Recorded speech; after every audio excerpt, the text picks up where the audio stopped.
Supreme court ने बड़ा हुक्म दिया है। सुप्रीम कोर्ट ने जफर हिजाजी के खिलाफ मुकदमा दर्ज करने का हुक्म दिया है। चेयरमैन एसीसीपी के खिलाफ आज ही मुकदमा दर्ज किया जाए, ये कहना है अदालत का। आपको बताएं कि चेयरमैन एसीसीपी के खिलाफ आज ही मुकदमा दर्ज किया जाए, अदालत का यह हुक्म सामने आया है। सुप्रीम कोर्ट ने रिकॉर्ड टैंपरिंग के हवाले से बड़ा हुक्म दे दिया है। सुप्रीम कोर्ट ने जफर हिजाजी के खिलाफ मुकदमा दर्ज करने का हुक्म दिया है। चेयरमैन एसीसीपी के खिलाफ आज ही मुकदमा दर्ज किया जाए, ये कहना है अदालत का। आपको हम खबर से आगाह कर रहे हैं, रिकॉर्ड टैंपरिंग के हवाले से सुप्रीम कोर्ट का बड़ा हुक्म सामने आया है। सुप्रीम कोर्ट ने जफर हिजाजी के खिलाफ मुकदमा दर्ज करने का हुक्म दिया है। चेयरमैन एसीसीपी के खिलाफ आज ही मुकदमा दर्ज किया जाए, ये हुक्म है अदालत का। रिकॉर्ड टैंपरिंग के मामले पर सुप्रीम कोर्ट का बड़ा हुक्म सामने आया है। सुप्रीम कोर्ट का जफर हिजाजी के खिलाफ मुकदमा दर्ज करने का हुक्म सामने आया है। अदालत का कहना है कि चेयरमैन एसीसीपी के खिलाफ आज ही मुकदमा दर्ज किया जाए। रिकॉर्ड टैंपरिंग के मामले पर सुप्रीम कोर्ट ने बड़ा हुक्म दिया है।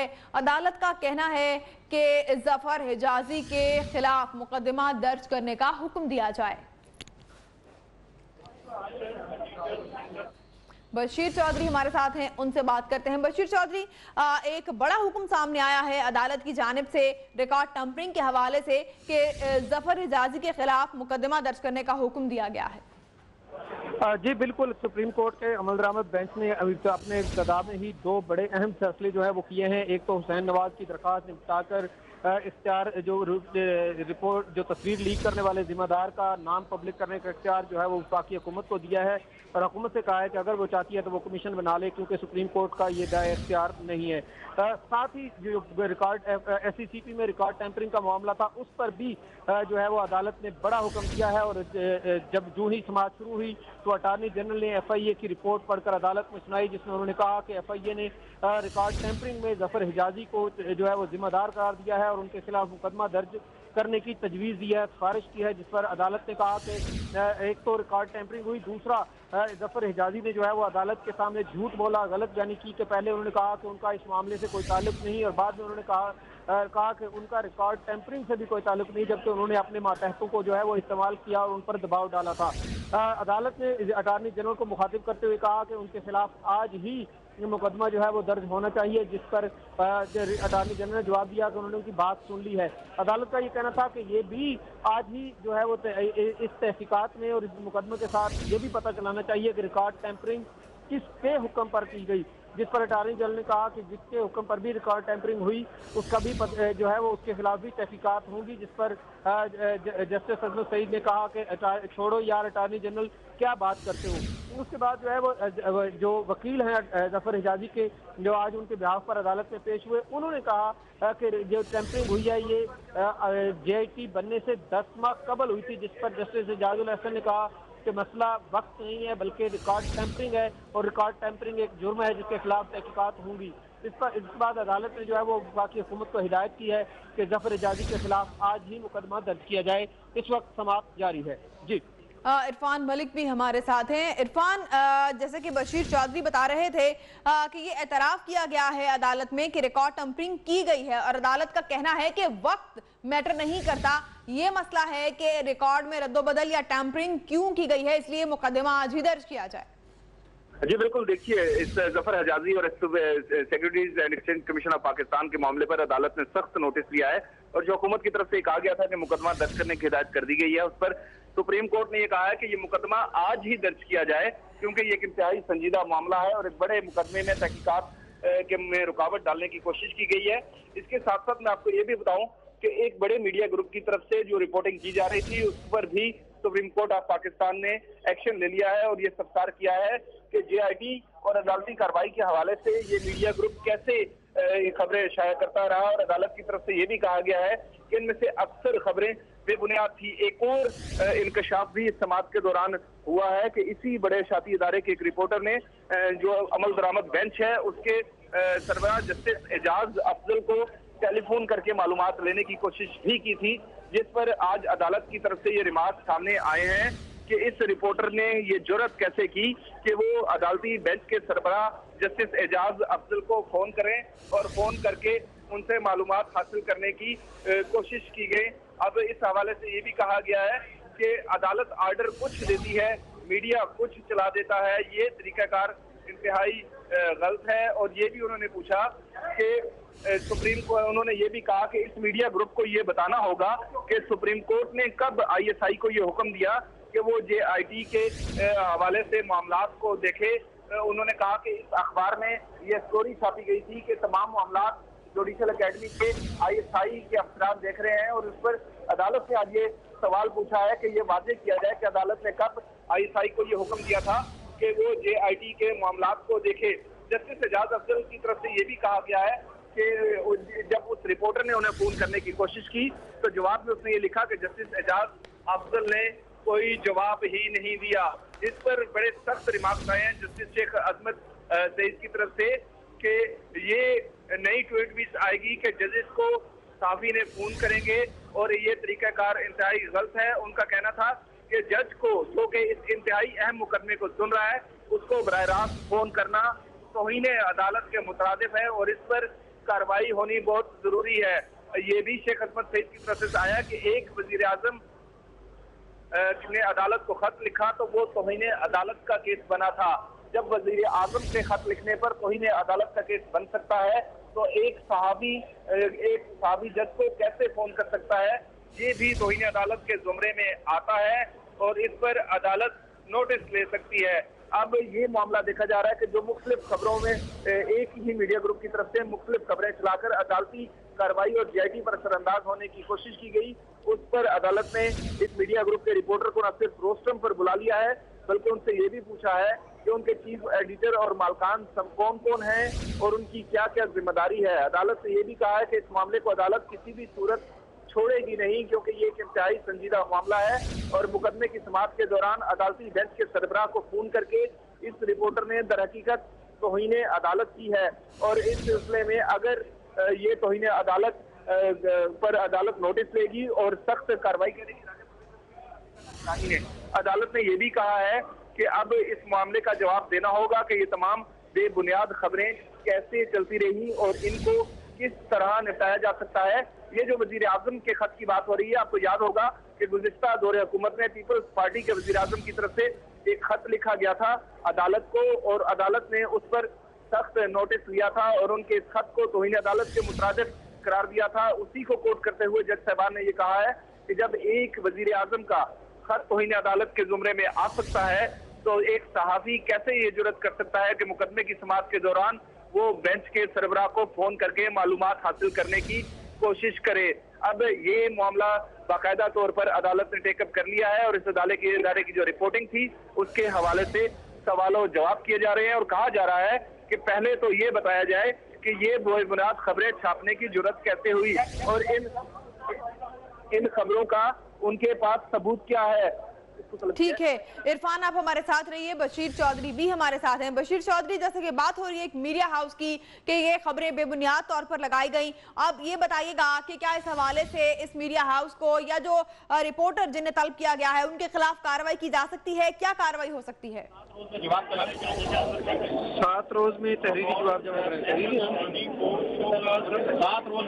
अदालत। बशीर, अगर आप सुन पा रहे हैं तो बताइएगा, जिस मीडिया हाउस के रिपोर्टरों के यहाँ पर तलब किया गया है उसे ये पूछा जा रहा है कि बेबुनियाद खबरें क्यों लगाई गई और इसको भी तौहीन अदालत के जुमरे में ही गिना जा रहा है, तो क्या इनके खिलाफ कार्रवाई हो सकती है? किस किस्म की कार्रवाई अमल में आ सकती है? अदालत है। आपको बताएं कि रिकॉर्ड टैंपरिंग के मामले पर सुप्रीम कोर्ट का बड़ा हुक्म सामने आया है। सुप्रीम कोर्ट ने जफर हिजाजी के खिलाफ मुकदमा दर्ज करने का हुक्म दिया है। चेयरमैन SCCP के खिलाफ आज ही मुकदमा दर्ज किया जाए, ये कहना है अदालत का। जबकि अदालत में इस बात का एतराफ किया गया है कि 10 माह पहले JIT के बनने से 10 माह पहले रिकॉर्ड टैंपरिंग की गई। अदालत का ये कहना है कि वक्त मैटर नहीं करता, इसमें वक्त मसला नहीं है, मसला है कि रिकॉर्ड में टैंपरिंग क्यों की गई, रिकॉर्ड में रद्दोबदल क्यों किया गया, इसका जवाब देना होगा और ये हुक्म आया है अदालत की जानिब से कि इस हवाले से आज ही जफर हिजाजी के खिलाफ मुकदमा दर्ज करने का ये हुक्म दिया गया है। बशीर चौधरी 24 न्यूज़ के नुमाइंदे हमारे साथ हैं। बशीर चौधरी, बताइएगा, जिस मीडिया हाउस की बात हो रही है अदालत में और रिपोर्टर को भी तलब कर रखा है, क्या इस रिपोर्टर के खिलाफ या मीडिया हाउस के खिलाफ बेबुनियाद खबरें लगाने पर या अदालत के काम में रखना डालने पर कोई कार्रवाई हो सकती है? क्या कार्रवाई होगी? जी बिल्कुल, आज अदालत ने जब जो ही अदालत में समाअत शुरू हुई उसके दरबार जब 2 केसेस निपटा चुके थे तो उसके बाद अदालत की जानिब से पूछा गया कि क्या जंग ग्रुप का कोई नुमाइंदा यहाँ पर मौजूद है, जिस पर एक नुमाइंदा जो है वो रोस्ट्रम पर पहुंचा। उसके बाद अदालत की जानिब से ये कहा गया कि अदालत ने जो तस्वीर लीक का मामला था, जिसमें खासतौर पर जो हुसैन नवाज ने दरख्वास्त दायर की थी कि JIT की जो वीडियो रिकॉर्डिंग है उसको रोका जाए, तो अदालत ने उस दरखास्त को मुकम्मल तौर पर मुस्तरद नहीं किया था। अदालत का कहना था कि मुसलसल जो है वो गलत रिपोर्टिंग की गई और जिसने ये रिपोर्टिंग की वो छुप कर बैठा है। अदालत ने कहा कि तमाम जो लोग हैं उनको अदालत ने कहा कि ये बताया जाए कि इस वक्त जंग का जो पब्लिशर और एडिटर है वो कौन है। तो नुमाइंदे की जानिब से मीर शकीलुर रहमान और मीर जावेद रहमान का नाम लिया गया, जिस पर अदालत ने जंग ग्रुप को जो है जंग ग्रुप के एडिटर, पब्लिशर और रिपोर्टर को जो है वो नोटिस जारी कर दिया और कहा कि चूंकि ये बराह रास्त तौहीन अदालत का मामला है तो ये बर्दाश्त नहीं किया जाएगा। जस्टिस एजाज अफसल का कहना था कि मुतल्लिका रिपोर्टर ने उनसे 2 दफा जो है वो राब्ता किया, जिस पर उन्होंने जवाब दिया कि वो अदालत में बोलेंगे। उसके बाद अदालत ने जो है वो जंग ग्रुप के एडिटर, पब्लिशर और रिपोर्टर को नोटिस जारी करते हुए ये कहा है कि वो 1 हफ्ते के अंदर जो है जवाब अदालत के अंदर जमा कराएं। ठीक, आप हमारे साथ रहेगा। बशीर हमें ज्वाइन किया है सीनियर माहिर कानून, सीनियर तज्जियाकार अहमद रजा कुसूरी साहब ने, उनसे इस बारे में बात करते हैं। बहुत शुक्रिया अहमद रजा कुसूरी साहब आपके वक्त का। किस तरह से देखते हैं आप आज इस कार्रवाई को? एक बड़ी तफसीली रिपोर्ट JIT ने सुप्रीम कोर्ट में आज पेश की है, क्या तवक्कुआत हैं? देखें, सुप्रीम कोर्ट ने 13 सवालात पर मुश्तमिल एक क्वेश्चन जो था वो JIT को दिया और वो जो 13 सवालात थे वो JIT की खोज लगाने की हदूद और कयूद थी और उस पर JIT ने हर 2 हफ्ते के बाद अपनी रिपोर्ट सबमिट करती रही और आज JIT जो है वो अपनी चौथी रिपोर्ट यानी पूरी कंसोलिडेट करके अपना, जो मैंने देखा है आपके स्क्रीन पर कि एक ट्रॉली जो है जिसमें मेरा ख्याल है कि मनों के हिसाब से कोई फाइलें होंगी, वो आज अदालत के सामने पेश कर दी गई है। अदालत ने आज सबसे ज़्यादा जो इम्पोर्टेंट नोटिस लिया है वो ज़फ़र हिजाज़ी ने जो इन्वॉल्व है रिकॉर्ड टेम्परिंग का। ना, record tampering is a very serious offence और उसमें जो महीन जो है जो उसकी सबॉर्डिनेट है उसने बिल्कुल स्टेटमेंट दे दिया कि मैंने ये जो चेंजेस की ये on the direction of Zafar Hijazi की। अब चीज़ ये है कि कोर्ट जो है वो इंटरेस्टेड है कि ज़फ़र हिजाज़ी को किसने कहा थी कि ज़फ़र हिजाज़ी को as a chairman of the commission किसने ये डायरेक्शन दी, किसने उसको ऑर्डर किया कि ये बैक डेटेड जो है रिकॉर्ड की टेम्परिंग कर दो, which is a very serious offence. अब उसके लिए सुप्रीम कोर्ट ने ये कहा है कि इसकी भी खोज लगाई जाए कि किसकी डायरेक्शन पर जो है ये ज़फ़र हिजाज़ी ने ये टेम्परिंग की और जो उसकी सबॉर्डिनेट थी महीन फातिमा, उसको ज़रिए उसमें टेम्परिंग की गई और साथ ही डायरेक्शन दी है कि आज ही जो है ज़फ़र हिजाज़ी के ख़िलाफ़ एक FIR लॉन्च कर दी जाए। तो ये आज जो अपना रिकॉर्ड टेम्परिंग का मामला है, इस पर सुप्रीम कोर्ट ने बड़ा वाज़िया और 2 टोक फैसला किया है। फिर सुप्रीम कोर्ट ने ये भी नोटिस लिया है कि कुछ जो अखबारात के जर्नलिस्ट जो जंग से ताल्लुक़ रखते हैं वो राब्ता करते रहे हैं जजेस से। अब चीज़ यह है कि इनको या तो किसी ने ट्रेन नहीं किया, यू नेवर कॉन्टेक्ट ए जज।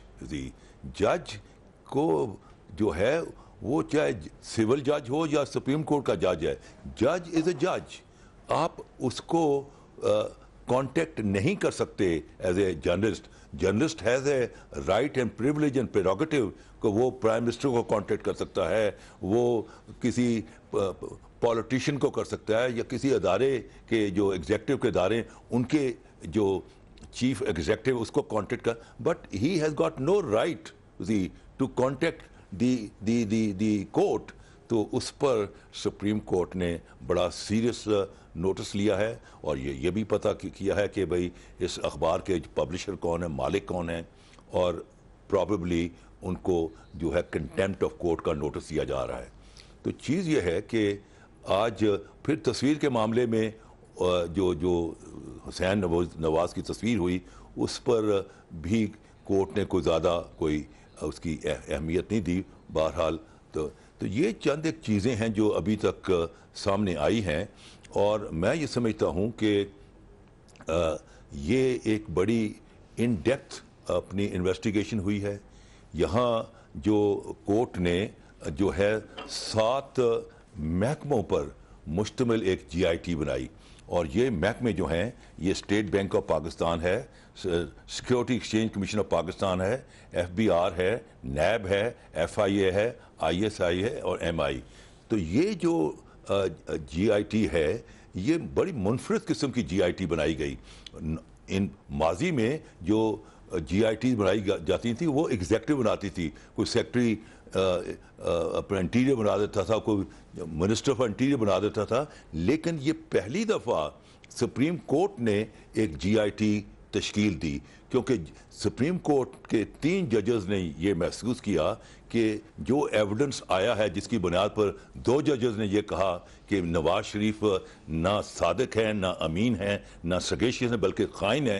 तो 3 जजेस की ये राय थी कि कुछ तशनगी रह गई है सफ़ाए मिसल पर, लिहाजा थोड़ा सा और प्रोब किया जाए और थोड़ा सा एविडेंस इकट्ठा किया जाए ताकि इंसाफ के तकाजे पूरे हो सकें।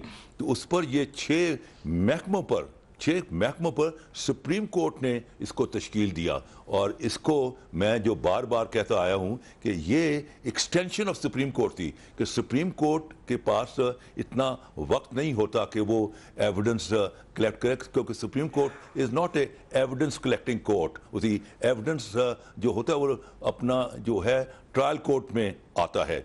तो सुप्रीम कोर्ट ने ये GIT तश्कील दे के उनको 13 सवालात भी दे दिए, ताकि उनको फोकस कर दिया कि ये 13 सवालात हैं जिसका आपने जवाब देना है और इसके दायरे के अंदर रहना है। ये पैरामीटर्स हैं जिसके अंदर रहकर आपने छानबीन करनी है। और ये जो 7 महकमे हैं इनके अंदर जो है अपनी इस्तात भी है, इनके अंदर रिसोर्सेज भी हैं, इनके अंदर एक्सपर्टीज भी है कि वो इस किस्म की मेगा करप्शन चाहे वो मुल्क के अंदर हुई हो या मुल्क से बाहर हुई हो उसकी छानबीन कर सकें। और आपने देखा कि 60 दिन के अंदर वो सक्सीड कर गए, हालांकि लोगों का बड़ा ख्याल था कि शायद वो और वक्त मांगे और 60 दिन में ये पॉसिबल ना हो उनके लिए एविडेंस इकट्ठा करना। लेकिन आज ये साबित हो गया कि अगर where there's a will there's a way, अगर आप एक दफ़ा फैसला कर लें कि कुछ करना है तो फिर हो जाता है। तो आप देखिए कि इससे पहले पाकिस्तान में कई GITs बनी, कई महीनों सालों से पड़ी हुई हैं, लेकिन आज तक उनकी रिपोर्ट सामने नहीं आई। लेकिन यहाँ क्योंकि सुप्रीम कोर्ट पीछे थी, सुप्रीम कोर्ट की डायरेक्शन, और मैं तो ये कहता होता हूँ आमतौर पर कि ये जो GIT थी it was an extension of the supreme court of Pakistan, कि सुप्रीम कोर्ट ने जो काम खुद करना था वो उन्होंने इनको सौंप दिया कि तुम हमारे बिहाफ पर ये एविडेंस इकट्ठा करो ताकि हम कानून के मुताबिक और आइन के मुताबिक सही फैसला कर सकें। तो आज GIT ने अपने कमिटमेंट को पूरा किया, 60 दिन के अंदर उन्होंने सारा एविडेंस इकट्ठा किया। अब चीज़ ये इसके बारे में जो नून है उनका ये पॉइंट ऑफ व्यू है कि हम इसको नहीं मानेंगे। भाई क्यों नहीं मानेंगे?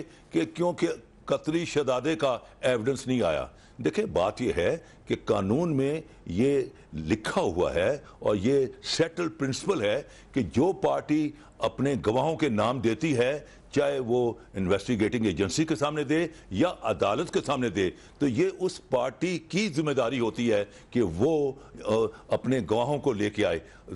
तो चीज़ ये है कि ये मियां नवाज शरीफ की जिम्मेदारी थी कि वो इन गवाहों को लेके आता। और इसमें इस केस में दो हिस्से हैं इस केस के।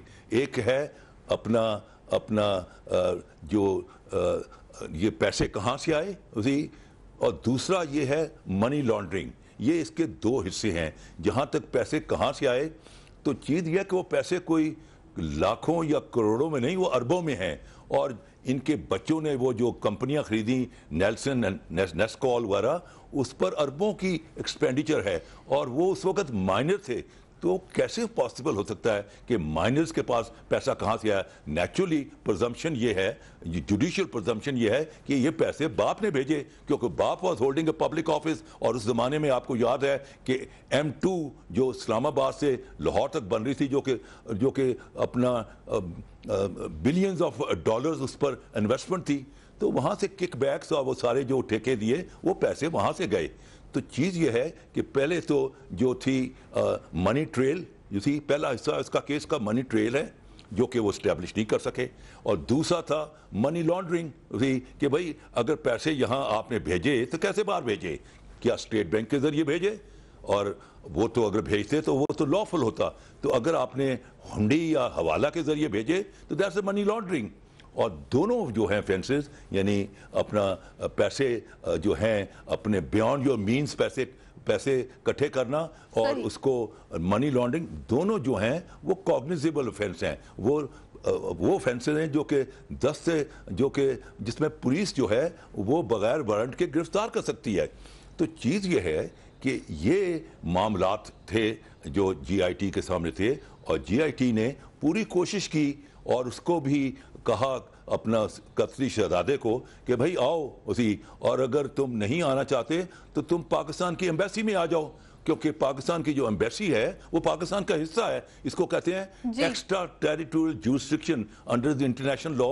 एम्बेसी जो होती है वो उस मुल्क का हिस्सा होती है, और अगर वहाँ कोई क्राइम हो जाए तो वो उस मुल्क का जिसका वो झंडा वहाँ लहरा रहा होता है उसका कानून लागू होता है। उसका कानून लागू होता है जिस मुल्क का झंडा लगाया जाता है। कता कलामी के लिए माजरत। अहमद रजा कसूरी साहब, आप ही की बात को आगे बढ़ाते हुए एक ताजा खबर अपने नाजरीन से शेयर करेंगे। जफर हिजाजी के खिलाफ FIR के इंदराज का अमल शुरू हो गया है। आपको हम खबर देंगे जफर हिजाजी के खिलाफ FIR के इंदराज का अमल शुरू हो गया है। कुछ लम्हे पहले अदालत की जानिब से हुक्म आया था कि आज ही FIR दर्ज की जाए। सगीर चौधरी 24 न्यूज के नुमाइंदे हमारे साथ हैं, उनसे जानते हैं।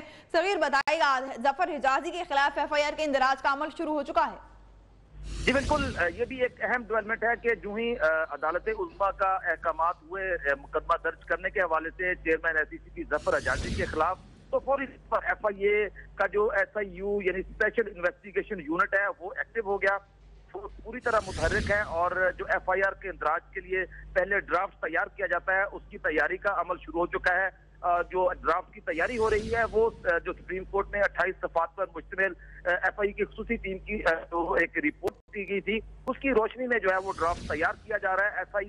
FIA के स्पेशल इन्वेस्टिगेशन यूनिट में कुछ देर बाद जो है वो मुकदमा दर्ज कर लिया जाएगा। और ज़राए हमारे ये कहते हैं कि ये मुकदमा फौजदारी की दफा 420, 468 और 471 के तहत दर्ज किया जाएगा, यानी जालसाजी, फ्रॉड और धोखाधड़ी और कागजात में फोर्जरी करना यानी रिकॉर्ड की टेम्परिंग करना, ये वो दफात हैं जो कि इस मुकदमे में दर्ज की जाएगी। इन दफात के तहत जो है वो चेयरमैन जफर हिजाजी के खिलाफ मुकदमा दर्ज किया जाएगा और फिर जो है वो तफ्तीश का अमल शुरू होगा। चेयरमैन को बाकायदा तौर पर गिरफ्तार भी किया जा सकता है। और इस हवाले से चूंकि एक कानून मौजूद है कि ग्रेड 20 से ऊपर का जो अफसर है उससे इजाजत लेनी पड़ती है DG और वजारत दाखिला से, तो वजारत दाखिला को उनकी गिरफ्तारी से मुताल्लिक खत भी लिख दिया जाएगा। तो ये अमल जो है आज ही मुकम्मल किया जाएगा। और FIA का जो स्पेशल इन्वेस्टिगेशन यूनिट है उसने जो है वो तमाम रिपोर्ट्स मंगवा ली हैं, ड्राफ्ट की तैयारी जो है वो की जा रही है। किसी भी वक्त जो है वो मुकदमा दर्ज करके अदालत उज़्मा को इस फैसले से आगाह किया जाएगा। ठीक है, शुक्रिया ज़फ़र चौधरी, आपसे अपडेट्स लेते रहेंगे। हमारे साथ मौजूद हैं सीनियर माहिर कानून, सीनियर तज्ज़ियाकार कसूरी साहब हमारे साथ हैं। आपने भी सर ये खबर सुनी जो अभी हमने एक ताज़ा खबर दी है कि ज़फ़र हिजाज़ी के खिलाफ FIR का इंदराज का अमल शुरू हो चुका है और उन्होंने ये एतराफ़ भी किया है कि JIT बनने से 10 माह पहले रिकॉर्ड में टैंपरिंग की गई, जबकि अदालत ने यह जवाब दिया कि टाइम मसला नहीं है, मसला यह है कि रिकॉर्ड में टैंपरिंग क्यों की गई। जी, दैट्स इम्पॉर्टेंट एस्पेक्ट कि ये time is not an important factor ये है कि आया रिकॉर्ड में टेम्परिंग की गई, क्या उसने इर्तिकाब किया जुर्म का 420, 468 और 471 का PPC के तहत उसने जुर्म का इर्तिकाब किया। ये है असली मसला। और उसमें जैसे मैंने पहले अपनी प्रेजेंटेशन में कहा कि सुप्रीम कोर्ट ने आज जो सबसे जो मैटर को टेकअप किया वो ज़फ़र हिजाज़ी के मैटर को टेकअप किया और डायरेक्शन दे दी कोर्ट के अंदर ही अपना FIA को कि एक case should be registered against him. और जैसे कि अभी आपके नुमाइंदे ने बताया है कि प्रोसेस में वो आ गया है सारा चीज़ और एक ड्राफ्ट जो है FIR का वो तैयार किया जा रहा है और 420, 468 और 471 PPC के तहत उसके खिलाफ केस रजिस्टर होगा। और ये काबिल दस्तअंदाज़ी पुलिस हैं, इसमें आपको वारंट कोर्ट से नहीं लेने पड़ते, police can arrest without warrant. तो इसमें जो वो ग्रेड 20 की जो मामला है कि ग्रेड 20 ऑनवर्ड अगर आपने किसी पर हाथ डालना है तो उसकी आपको परमिशन लेनी पड़ेगी, तो वो भी मैं समझता हूँ वो भी प्रोसेस जो है आज सेट इन हो जाएगा। तो ये मामला तो जो है सेटल हो गया, क्योंकि ये मामला जब GIT जब तफ्तीश कर रही थी तो उस वक्त ये सामने आया कि चौधरी शुगर मिल की जो रिकॉर्ड है उसमें जो है रिकॉर्ड टेम्परिंग हुई, which is a very very serious offence. अब चीज़ ये जी कि ये GIT जो है इसने इस अरसे में इन लोगों को तलब किया और उनकी गवाही हुई। हुसैन नवाज, हसन नवाज, नवाज शरीफ, शहबाज शरीफ, मरियम नवाज, कैप्टन सफदर, तारिक शफी, इसहाक डार, लेफ्टिनेंट जनरल अमजद, रहमान मालिक, कमरुज़्ज़मान चौधरी एंड अपना जो है जो जावेद कियानी थी ना। जावेद कियानी जो है ये शेख सईद का जो है फ्रंट मैन है और शेख सईद जो है वो नवाज शरीफ का पार्टनर है। ये जो शेख सईद है ये आज से कोई 45 साल पहले उसी के लगभग या 50 साल पहले ये ही was a clerk in food section of Pakistan embassy in Washington. और आपको याद होगा कि under PL 480 public law number 480 के तहत अमेरिका से गंदम आती थी तो ये इसको डील करता था एज ए क्लार्क। वहाँ से इसने अपना ये बिज़नेस स्टार्ट किया और फिर इसने अब इसके पास एक शिपिंग कंपनी है जिसका नाम है 3 स्टार शिपिंग कंपनी और इसका ताल्लुक कसूर से है, मेरे होम टाउन से है। ये कसूर का खोजा है और ये जो है जावेद कियानी इसका भांजा है, ये उसका फ्रंटमैन है। तो इसने सुनने में आया है कि उसने तमाम चीज़ें जो हैं जो अंडर द कारपेट चीज़ें हैंडल हुई थी उनका तमाम का को इंकशाफ कर दिया है। और इसलिए आपको याद होगा कि 1 या 2 दिन के लिए GIT की एक टीम अबू धाबी गई थी और वहाँ वो सारे